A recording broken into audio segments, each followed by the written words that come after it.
কিছুতেই নিয়ন্ত্রণে আনা যাচ্ছে না স্পেনের দক্ষিণাঞ্চলে জ্বলতে থাকা দাবানল। তীব্র তাপপ্রবাহ ও ঝোড়ো হাওয়ায় আগুন বনাঞ্চল থেকে ক্রমেই ছড়িয়ে পড়ছে আবাসিক এলাকায়। এরই মধ্যে বহু বাড়িঘর পুড়ে ছাই হয়ে গেছে, প্রাণহানি হয়েছে বেশ কয়েকজনের।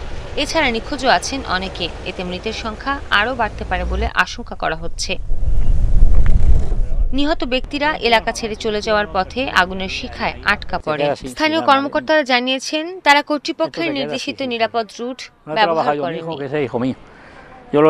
গ্রীষ্মের শুরুর দিকে তীব্র তাপপ্রবাহের কারণে স্পেনের বিশাল এলাকা শুষ্ক ও ঝুঁকিপূর্ণ হয়ে পড়েছিল, যার ফলে এবার স্বাভাবিক সময়ের আগেই দাবানলের মৌসুম শুরু হয়ে যায়।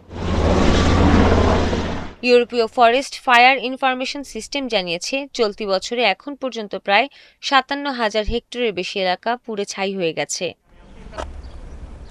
দাবানল অব্যাহত আছে ফ্রান্সের স্পেন সীমান্ত লাগোয়া গ্রামেও। এর কালো ধোঁয়া বাতাসে ছড়িয়ে পড়ায় মারাত্মক স্বাস্থ্য ঝুঁকি দেখা দিয়েছে।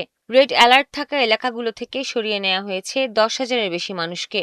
এখন পর্যন্ত এ দাবানল ৪,৬০০ হেক্টর এলাকায় ছড়িয়ে পড়েছে। আগুন নেভাতে দিনরাত কাজ করে যাচ্ছেন দেশটির ফায়ার সার্ভিস কর্মীরা, কিন্তু শুষ্ক আবহাওয়ায় আগুন আরও ছড়িয়ে পড়ছে অনেক অঞ্চলে। এদিকে যুক্তরাষ্ট্রের ক্যালিফোর্নিয়া অঙ্গরাজ্যের লস অ্যাঞ্জেলেস শহরেও শুরু হয়েছে দাবানল। অ্যাঞ্জেলেস ন্যাশনাল ফরেস্টের ১,৪০০ হেক্টরের বেশি বনভূমি পুড়ে ছাই হয়ে গেছে এরই মধ্যে। এ আগুন লোকালয়ে ছড়িয়ে পড়তে পারে বলে সতর্ক করেছে স্থানীয় কর্তৃপক্ষ। ঝুঁকিপূর্ণ এলাকা থেকে বাসিন্দাদের নিরাপদ জায়গায় সরে যাওয়ারও নির্দেশ দেওয়া হয়েছে।